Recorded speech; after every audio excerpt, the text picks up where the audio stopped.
성경 말씀 느헤미야 8장 8절 말씀입니다.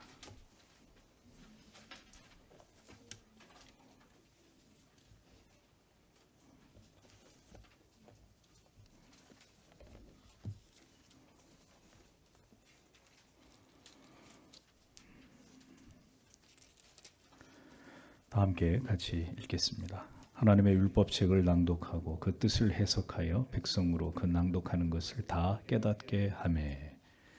아멘. 웨스트민스터 대유리 문답, 오늘은 155문입니다. 말씀이 어떻게 구원에 유효하게 되는가? 하나님의 성령이 말씀을 읽는 것, 특별히 말씀을 전하는 것을 죄인을 일깨우시고 확신시키고 겸손하게 하시는 유효한 수단이 되게 하시며, 그들을 자신들에게서 끌어내어 그리스도께로 이끄시며, 그들이 하나님의 형상을 따르며 그의 뜻에 복종하게 하시며, 유혹과 부패를 대항하도록 그들을 강하게 하시고, 은혜 안에서 그들을 세우시고 그들의 마음을 구원에 이르는 믿음을 통해 거룩하고 평안하게 굳게 세우는데 유효한 수단이 되게 하신다. 이렇게 설명을 하고 있습니다.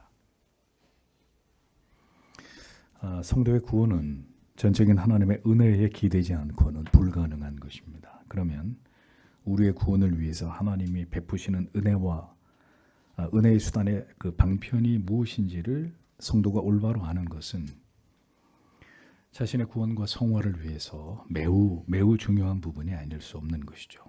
이것을 소홀히 하다가는 그릇된 구원의 길로 갈 수도 있다는 것을 우리는 잘 알아야 합니다. 오직 하나님의 말씀만이 우리의 구원에 있어서 그토록 소중했기 때문에 종교개혁가들은 교회에서의 음악까지도 극도로 자제했던 것을 우리에게 보여줍니다. 아름다운 악기의 선율을 통해서 시편의 찬송의 그 본질적인 가사의 그 은혜가 경감되는 것에 대해서 매우 부정적인 입장을 종교개혁가들은 취했던 것이죠. 찌빙글리는 그래서 예배당 안에 있는 파이프 올겐을 다 때려 부셔서 예배당 마당에 내팽개치는 이런 과격할 만큼 예배 개혁을 철저하게 진행하기도 했습니다. 그러니까 그런 요소들이 하나님을 온전히 예배하는데, 말씀이 중심이 되는 하나님께 드리는 예배를 방해하는 큰 문제가 될 수 있다고까지 종교개혁가들은 그렇게 생각을 했던 것이죠. 자, 그런데 이제 지금의 이 시대는 더 이상 오직 말씀과 성례와 기도만이 은혜의 방편임을 부정하는 시대가 되어버렸습니다. 은혜는 오직 경배와 찬양을 통해서만, 요란한 악기들을 동원하고 타악기부터 해서 요란한 전자음악의 효과를 내는 이런 악기들, 기타, 베이스 기타 등등 이 세속적인 이런 악기들을 총동원해서 이렇게 교회에서 노래를 부르는 것이 은혜의 가장 중요한 방편처럼 오해되고 있습니다. 전체 예배 가운데 이런 경배와 찬양 같은 찬양을 하는 시간이 예배 시간의 절반을 차지하는 이런 웃지 못할 일들을 오늘의 이 시대 예배 가운데 흔히 볼 수 있는 것이죠. 예배 중에 사람들을 인위적으로 감동시키는 여러 가지 다양한 퍼포먼스를 동원해서 사람들의 감정에 호소하는 일들을 교회가 담대하게 이런 일들을 행하고 있습니다. 사람들은 이런 모든 것들을 통해 감동을 받고 눈물을 흘립니다. 그리고 생각합니다. 오늘 많은 은혜를 받았다고 이렇게 여기면서 눈물을 닦고 편안한 마음으로 집으로 돌아갑니다. 그렇게 자기만 행복하면, 자기 마음만 편하면 그 예배를, 그 찬송을 하나님이 받으시건 받지 않으시건 상관하지 않습니다. 이것이 바로 하나님을 예배한다고 하면서도 하나님이 중심이 되는 것이 아니라 인간이 중심이 되어버린 변질된 예배의 모습을 고스란히 보여주는 것이죠. 이 모든 것이 하나님 앞에 죄라는 것을 전혀 생각하지 않고 그렇게 하나님을 예배하고 있는 것입니다. 하나님은 구원받은 자기 백성들에게 끊임없이 은혜를 베풀어 주기를 기뻐하시는 분이십니다. 그것을 통해서 그를 구원의 길로 인도하시고 그 성도들의 믿음을 견고하게 지켜나가도록 견인해 가시는 분이 우리의 하나님 아버지십니다. 그런데 문제는 그렇게 우리에게 은혜를 주시기를 원하시는 그 하나님께서 우리에게 은혜 주시는 그 방편을 지극히 하나님이 분명히 제한해 놓으셨다는 거죠. 여러분들에게 자주 말씀드렸습니다. 나에게 좋은 모든 것이 하나님께도 좋은 것이 아니다 라는 것을 개혁교회 신자들은 분명히 이것을 알아야 된다는 거죠. 거듭난 성도라면, 그의 믿음이 진실된 것이라면 그는 결코 은혜의 방편들을 소홀히 하지 않으므로 자기의 믿음을 증명하게 되는 것입니다. 그러니까 성도가 예수를 믿으면서 교회를 다니면서 하나님의 말씀을 묵상하고 설교를 듣는 것을 중요하게 여기고 성례를 준비하여 성실하게 참여하는 것과, 그리고 늘 정한 시간에 하나님 앞에 기도하는 것을, 하나님 앞에 하나님을 사랑함으로 그 모든 시간들을 소중히 여기는 것은 그가 거듭난 하나님의 자녀, 구원받은 하나님의 자녀인 것을 스스로 증명하는 것입니다.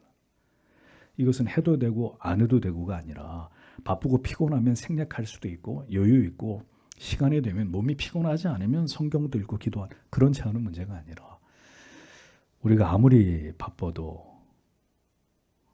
밥을 먹듯이 말이죠. 거듭난 그리스도인이라면 이 은혜의 방편들을 자기의 삶 속에서 가장 소중한 가치로 여기면서 살아갑니다. 이것이 잘못되는 것을 용납하지 않는 그들이 그리스도의 사람들입니다. 왜냐하면 그것이 하나님의 생명의 은혜가 나에게 공급되는 통로이기 때문에, 이것을 차단하거나 소홀히 하거나 이것을 잘못하게 되면 내 영혼에 심각한 문제가 일어난다는 것을 알고 있기 때문이죠. 언제나 하나님의 말씀을 향한 끊임없는 갈구와 갈망을 통해서 더 깊은 은혜의 세계를 경험하게 되고, 그것은 더 하나님을 영화롭게 하기 위해서 끊임없이 자기를 쳐서 복종시키고 자기를 부인하는 삶으로 귀결되는 것으로 그의 전 인생을 통해서 이것을 증명해 나아가게 되는 것입니다. 그것이 그리스도인의 인생입니다. 오늘 대유리문답의 내용은 하나님의 말씀이 우리의 구원에 있어서 어떻게 유효하게 역사하는가, 이것에 대한 아주 중요한 질문을 다루고 있습니다. 가장 먼저 대유리문답은 이 부분을 이렇게 설명해 주고 있죠. 하나님의 성령의 말씀을 읽는 것, 특별히 말씀을 전하는 것을 죄인을 일깨우시고 확신시키고 겸손하게 하시는 유효한 수단이 되게 하신다, 이렇게 얘기를 하고 있습니다. 그러니까 성령은 우리의 구원을, 우리의 영혼에 믿음을 불어넣어 적용하시는 한편, 꾸준히 진리의 말씀을 우리에게 주입하셔서 진리를 발견하고 깨달아가도록 역사하십니다. 그 구체적인 방편은 하나님의 말씀인 성경을 읽는 것입니다. 읽는 것. 그 어떤 그리스도인도 자신이 구원을 받았다고 생각하면서 하나님의 말씀을 정기적으로 규칙적으로 읽고 있지 않다면 그가 생각하는 자기 자신의 구원은 구원이 아닐 수 있다는 사실을, 아주 심각하게 얘기하면 구원이 아닐 수도 있다는 사실을 알아야 합니다. 내가 구원받은 거듭난 하나님의 자녀라고 하면서도 매일매일 규칙적으로 하나님의 말씀을 읽을 마음이 생기지 않고 읽기를 싫어하고 읽지 않는다. 그러면 그 사람이 생각하는 구원은 가짜일 수 있는 거예요. 성령은 우리를 하나님의 말씀으로 이끄십니다. 다른 곳으로 우리를 이끌지 않습니다. 우리 안에 계시는 성령은 우리가 하나님과 교제를 나누기를 원할 때 우리를 하나님의 말씀 앞으로 이끄십니다. 이 말씀을 묵상하도록 인도하십니다. 말씀을 읽고 묵상하다가 수많은 의문들이 생기죠. 그런데 그런 의문들은 교회에 가서 모든 하나님의 말씀이 강론되는 시간을 통해 설교를 들을 때 명쾌하게 그 의미들이 깨달아지고 이해되고, 또 성경과 교리를 공부하는 가운데 하나하나 신앙에 대한 이해를 충분히 얻기 시작하게 됩니다. 그렇게 진리의 말씀이 귀와 눈이 열리기 시작하면서 신앙은 비약적으로 성장해 나아가게 되는 것이죠. 어린아이가 어릴 때는 어휘력이 짧아요. 아직 학교를 들어가기 전에는 늘 집에서 엄마 아빠와 나누는 이야기가 주가 됩니다. 이제 학교를 다니기 시작하고 초등학교, 중학교, 고등학교 점점 배움과 학문의 깊이가 더해가면 이제 엄청난 어휘량이 생기게 되죠. 훨씬 더 자기를 논리적으로 표현하거나 어떤 것들을 이해하는 데 있어서 굉장히 많은 발전을 보이지 않습니까? 신앙도 마찬가지라는 거죠. 그렇게 진리의 말씀에 귀와 눈이 열리기 시작하면서 신앙은 점점 이제 성장해 나가게 됩니다. 다른 것을 깨닫는 것이 아니라 복음의 진리에 깊이 도달할수록 선명하게 깨닫게 되는 것은 뭘까요? 우리가 진리를 더 깊이 파고 들어가면 파고 들어갈수록 한 가지를 썩 분명하게 깨닫게 되는데 그게 뭐냐? 내 자신은 씻을 수 없는 죄인이고 나 같은 죄인을 구원하기 위해서 하나님의 아들께서 죽어주셨다는 이 사실에 대해서 점점 더 깊은 감사와 감격이 그 사람의 영혼을 가득 채워가기 시작하는 일들이 일어나는 것입니다. 이 지식의 깨달음은 우리를 가만히 내버려 두지 않고 나에게 이 같은 구원을 베풀어 주신 그 하나님을 어떻게 기쁘시게 할지를 골똘히 생각하게 만듭니다. 그리고 그렇게 하나님을 기쁘시게 하며 그리스도를 닮아가는 삶의 가장 큰 방해꾼이 바로 내 자신의 죄성이라는 사실을 점점 더 깊이 깨닫게 됩니다. 지독하게 자기를 사랑하는 마음이 바로 그리스도를 닮아감에 있어서 가장 큰 걸림돌이 됨을 절망적으로 깨닫게 되므로 이제부터 자신의 모든 삶이 자기를 부인하는 목적에 맞추어지게 되고 그 자기 부인을 위해 하나님이 내게 주신 십자가를, 고난의 십자가를 오직 주님만을 의지하면서 주가 나를 위해 기꺼이 십자가를 지심처럼 내게 주어진 고난의 십자가를 나도 지고 주님의 뒤를 따라가는 것을 지극히 당연한 것으로 여기게 되는 것입니다. 그것이 바로 하나님의 말씀을 통해서 그리고 반복되는 설교를 통해서 효력 있게 우리에게 은혜가 전달될 때 우리에게 주어지는 깨달음이고 우리의 신앙 가운데, 우리의 영혼 가운데 일어나는 변화가 된다는 것입니다. 다시 말씀드리지만 신앙 안에서 이러한 발견과 깨달음 없이 그저 행복과 평안과 건강과 번영을 위해서만 예수를 믿고자 하는 것은 아직 하나님의 은혜의 방편을 통해 그가 진리의 본체에 도달하지 못했다는 것을 보여줄 뿐이라는 사실을 여러분들은 분명히 아셔야 합니다. 그래서 이 깨달음을 얻은 사람과 그렇지 않은 사람은 그의 기도를 통해서 그것이 드러나게 된다는 거예요. 성경과 교리의 진리가 말하는 그 복음의 핵심을 제대로 이해하고 발견한 사람의 기도에는 더 이상 하나님께 뭘 달라고 하는 기도의 비중이 현저하게 줄어들게 됩니다. 오직 모든 것을 하나님의 뜻에 맡기고 순복하고 따르고자 하는 기도를 드리게 됩니다. 주세요의 기도가 대부분을 이루던 기도에서 이렇게 나를 변화시켜 주시고 주의 뜻에 순종하도록 도와주시고 나를 쳐서 복종시킴으로 아버지의 뜻이 나를 통해 이루어지기를 구하는 기도로 기도의 많은 제목들이 바뀌게 되는 겁니다. 그러나 이 진리의 깨달음을 얻지 못하게 되면 언제나 어린아이 같은 기도를 하나님께 드리게 됩니다. 항상 나의 필요를 구하고 문제를 해결해 주기를 구하고 더 나은 삶에 대한 소원을 아뢰는 그 믿음의 분량에서 벗어나지 못할 뿐만 아니라 그것이 심지어 신앙의 전부라고 여기는 이 사고의 틀에서 벗어나지 못하게 되는 것입니다. 참된 성도는 오직 하나님의 말씀을 묵상하고 그것을 즐겨 듣는 것을 통해서 그가 깨달아야 될 모든 것을 진리 안에서 깨닫고 경험하게 되고 그것을 통해서 무엇이 하나님을 신앙하는 것인지를 깊이 있게 깨닫게 되므로 하나님의 진리가 말씀하는 참된 신앙의 길을 걸어가도록 끊임없이 성령을 통해 인도를 받게 되는 거예요. 그래서 우리가 늘 이것을 점검할 수 있어야 합니다. 내 신앙이 지금 이러한 방향을 향해서 제대로 가고 있느냐 그렇지 않느냐를 늘 내 자신을 돌아봐야 되는 거죠. 다음은 그들을 자신들에게서 끌어내어 그리스도께로 이끄시며 그들이 하나님의 형상을 따르며 그의 뜻에 복종하게 하신다. 이렇게 설명을 하고 있습니다.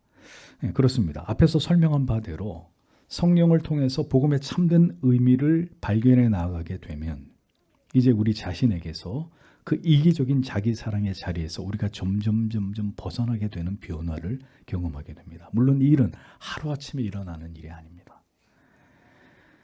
예수를 믿는 목적이 나의 잘되고 나의 삶이 번영하고 형통함이 아니라 오직 하나님을 영원롭게 하고 우리에게 주신 이 구원을 즐거워함에 있다는 것을 깨달아서 삶과 신앙의 중심이 내 자신에게서 하나님께로 이동하게 되는 일이 일어나게 되는 거예요.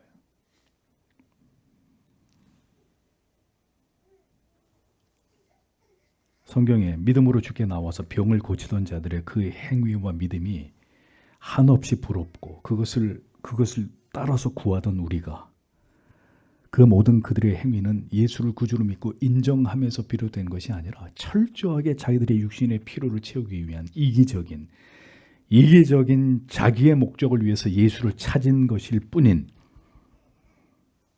이것은 참된 믿음이 아니라는 것을 발견하게 되고, 그런 그들을 언제나 받아주시고 병을 고쳐주시고 귀신을 쫓아주신 그것이 무지한 죄인들을 향한 그리스도의 무한하신 사랑과 자비와 긍휼이라는 사실을 알게 되는 것입니다. 이러한 진리의 깨달음이 바로 나에게서 이끌어내어서, 이 오늘 대규리 문답의 내용처럼 나에게서 나를 이끌어내어서 그리스도께로 인도하게 만드는 말씀의 역사다, 이렇게 설명하고 있는 거죠. 하나님의 말씀이 유효적으로 우리 안에서 우리의 구원을 주도하시면서 이런 변화를 이끌어낼 때 그 사람의 믿음이 지금 정상적으로 성장해 가고 있는 그 증거가 되는 거예요. 그런데 여러분들의 목사가 항상 말씀드리지만 아직도 이 신앙이 나에게서 벗어나지 못하고 있는 이런 경우들이 적지 않단 말입니다. 아직도 여전히 신앙의 모든 목적은 내가 중심이 돼 있는 이런 신앙이 아닌 것은 아니지만 어린 아이 같은 신앙이란 말이죠. 나에게서 이끌어내어서 그리스도께로 인도하게 하는 말씀의 역사, 이것이 우리의 구원을 유효적으로 하나님의 말씀이 우리 안에서 역사할 때 일어나는 일이라는 거예요.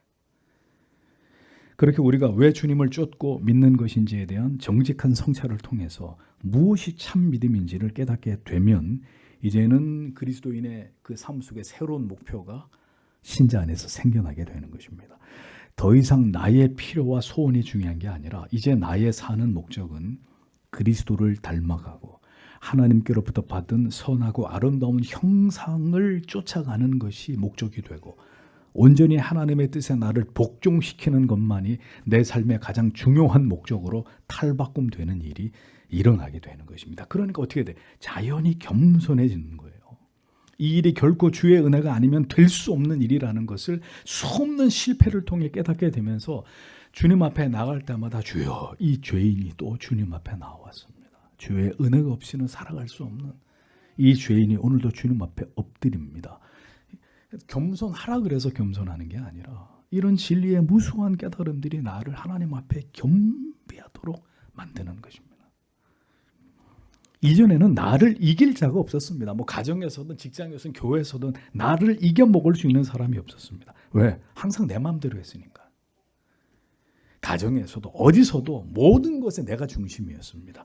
그러나 이제는 그 모든 것이 부끄러운 것으로 여겨지게 되고, 이제 나의 신앙의 목적은 온전히 주님을 높이는 것, 내가 죽는 그날까지 주님을 닮아가고자 하는 것, 그 목적을 지향할 수 있도록 내 자신이 너무나 비참하리만큼 무능하고 무지하고 나의 의지는 심히 보잘것없음을 깨달아서 더 예수 그리스도의 십자가만을 붙드는 겸손한 신앙으로 변화되어 가는 일들이 참된 그리스도인의 삶에 따라오게 되는 것입니다. 나 같은 죄인을 구원하시고 나의 모든 죄를 도말하신 주님 앞에서 언제나 겸손히 하나님의 뜻에 순복하며 살기 위해서 모든 노력을 다하는 삶을 소리 없이 살아가게 됩니다. 우리의 모든 기도는 이것에 집중하게 되고 이러한 소망을 가지고 주님을 신앙하는 그리스도인으로 세워져 가게 되는 것입니다. 하나님의 말씀이 더 강력하게 우리 안에서 역사하시며 우리를 구원으로 인도하실 때 성도는 이제 자신의 내면에 대해서 한없이 겸손해지지만, 내면에 대해서는 자신에 대해서 겸손해지지만 외적으로는 하나님의 공의와 법을 지키고 진리를 수호하려고 하는 더 강력한 의지에 대해서 놀랍도록 이것이 강화되는 거룩한 변화가 그리스도인의 삶에서 나타나게 되는 것입니다. 내면적으로는 더 겸비한 그리스도인이 되지만 외적으로는 더 죄와 불의와 이것에 대항해서 싸우게 되고 이것을 용납하지 않으려고 하는 결의와 각오가 더 우리 안에서 강화되는 내면과 외면의 이 변화가 함께 나타나게 된다는 거죠. 대교회는 그래서 말씀이 구원을 향해 나가는 우리에게 효력을 미칠 때 우리가 이러한 의지를 갖게 된다고 이어서 설명합니다. 어떤 의지요? 유혹과 부패를 대항하도록 그들을 강하게 하시고, 이렇게 기록되어 있는 거예요.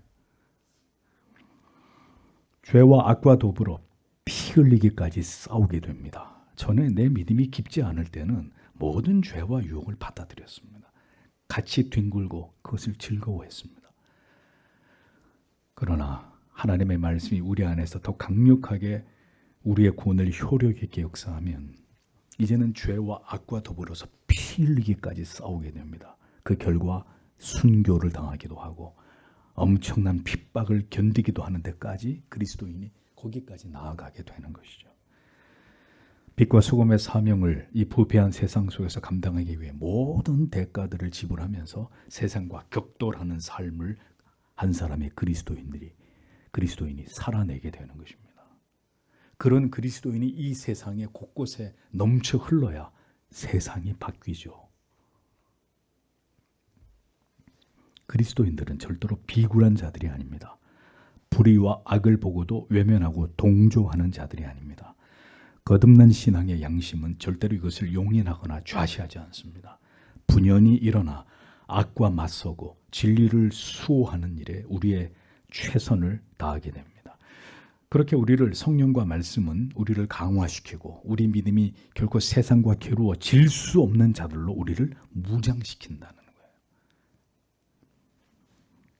그래서 세상이 뒤집어져서 이제 예수 믿는 자를 핍박하고 제도적으로 법을 앞세워서 예배를 못 드리게 하고 하나님의 말씀을 제대로 전하지 못하게 하는 상황이 되면 그렇게 조용하고 점잖고 착하던 그리스도인들이 분연히 일어서는 거예요.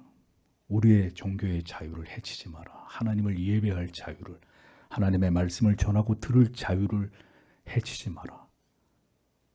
우리를 잡아 가두려면 얼마든지 그렇게 해라. 우리는 그것이 두렵지 않다. 전사들로 돌변하는 겁니다. 그래서 그리스도인들은 전신갑주를 입어야 되는 거예요. 패배를 숙명으로 여기며 살아가던 유약한 그리스도인들이 진리로 끊임없이 무장되어서 은혜의 방편인 말씀과 성례와 기도를 통해서 계속 하나님 앞에 훈련되어져서 결국은 골리앗을 넘어뜨리는 다윗 같은 용맹을 갖게 만들어서 세상과 겨룰 수 있는 그리스도의 군사들로 하나님은 자기 백성들을 세워가시는 것에 목적을 두고 계신 분이라는 겁니다. 그러므로 우리는 오늘도 물어봐야 돼요. 나는 지금 그리스도 예수의 좋은 군사가 되어가고 있는가? 군사가 되어가고 있는가? 우리 자신을 잘 점검하십시오. 그리고 내가 가는 길을 면밀히 살피십시오. 교련은 이어서 하나님의 말씀이 어떻게 우리의 구원에 있어 유효하게 역사하느냐 계속해서 이렇게 설명합니다. 은혜 안에서 그들을 세우시고 그들의 마음을 구원에 이르는 믿음을 통해 거룩하고 평안하게 굳게 세우는데 유효한 수단이 되게 하신다. 이렇게 설명합니다. 하나님께서는 유효한 은혜의 방편을 통해서 우리에게 은혜를 주시고 오직 은혜를 통해서만 우리의 믿음을 세워나가십니다. 잘 기억하세요. 우리를 감동케 하고 눈물 나게 하는 모든 게 은혜가 아니라 하나님이 정하신 은혜의 방편을 통해서만 은혜를 주시고, 그러니까 유사 은혜가 많다는 얘기예요. 적당히 얘기해요. 많다는 얘기예요. 은혜처럼 보이나 은혜가 아닌. 그런데 뭔가 마음은 이렇게 울컥하고 눈물이 나고 뭔가 마음이 편안해지고 이런 것들을 우리가 얻는단 말이죠. 은혜라고 생각하면서. 그런데 오직 은혜, 그 은혜를 통해서만 우리의 믿음을 세워가신다. 맛있는 음식점이 많이 있습니다. 몸에 좋지 않은 조미료 잔뜩 집어넣어가지고 우리의 입맛을 홀릴 수 있습니다. 그러나 정말 우리에게 좋은 음식은 어머님께서 정성스럽게 몸에 해로운 것들을 전혀 넣지 않고 자연의 맛을 그대로 살려서 요리해 주시는 음식, 어머니가 만들어 주시는 빵, 이런 것들이 우리 몸에 정말 좋은 거죠. 그 음식이 자극적인 밖에서 먹는 음식보다 맛이 덜할 수 있어. 어머니가 해주시는 음식이 밖에서 먹는 온통 조미료를 집어넣은 음식보다 맛이 덜할 수는 있어. 덜 자극, 그러니까 덜 우리 입맛에 감칠하지 않을 수 있어요. 그러나 우리의 몸에 더 좋은 것은 그런 자극적인 맛이 아니라, 몸에 해로운 게 잔뜩 들어있는 그런 맛이 아니라 자연에서 온, 그리고 사랑으로 버무린 그 음식들이잖아요. 그러하듯 하나님의 은혜도 결코 요란한 세속적인 도구들, 방법들을 동원해서 우리에게 부어지는 것이 절대로 아니라는 겁니다.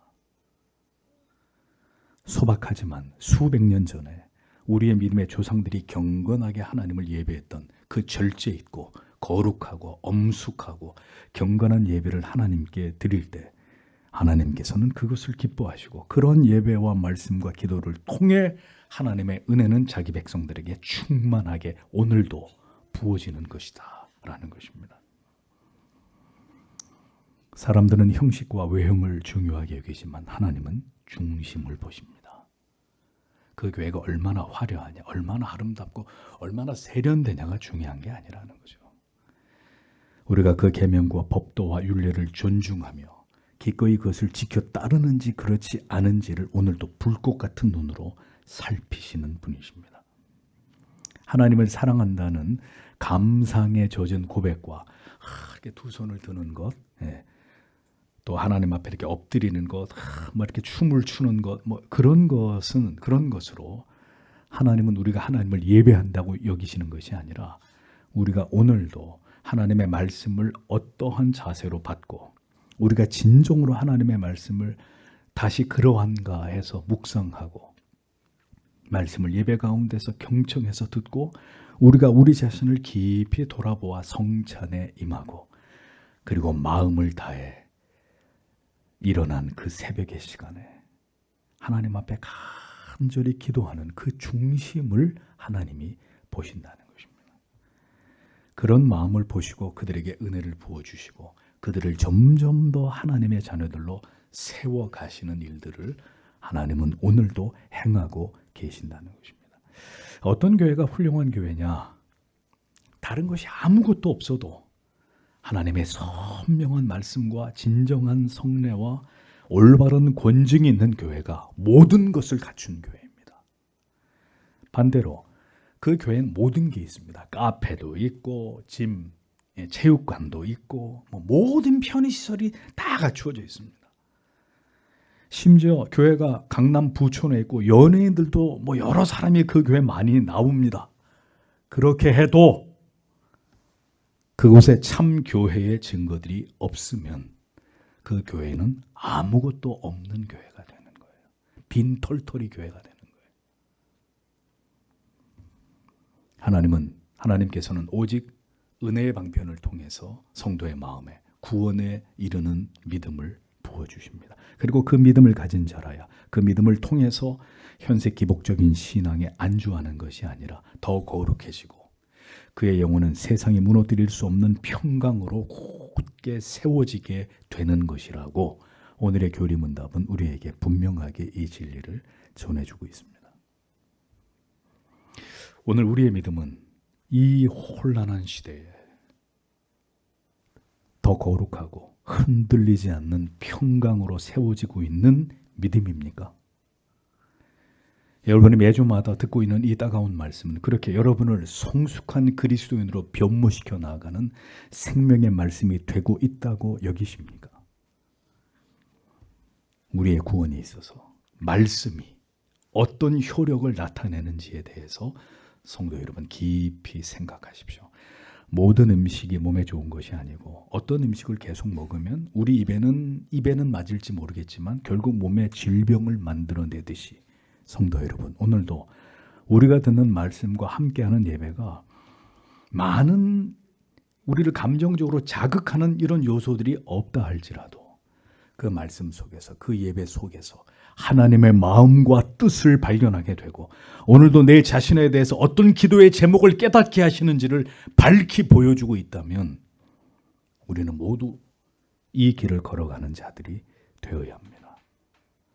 하나님께서 오늘도 말씀을 통해서 우리에게 필요한 같은 은혜를 부어주시고 우리를 변화시켜 나아가심을 믿고 우리의 구원과 성화를 주도하시는 하나님을 끝까지 온전히 의지하면서 이 믿음의 길을 걸어가는 모든 하나님의 자녀들 되시기를, 하나님이 그렇게 우리를 오늘도 붙들어 주시기를 성도 여러분 다 함께 하나님 앞에 기도하기를 원합니다. 기도하겠습니다.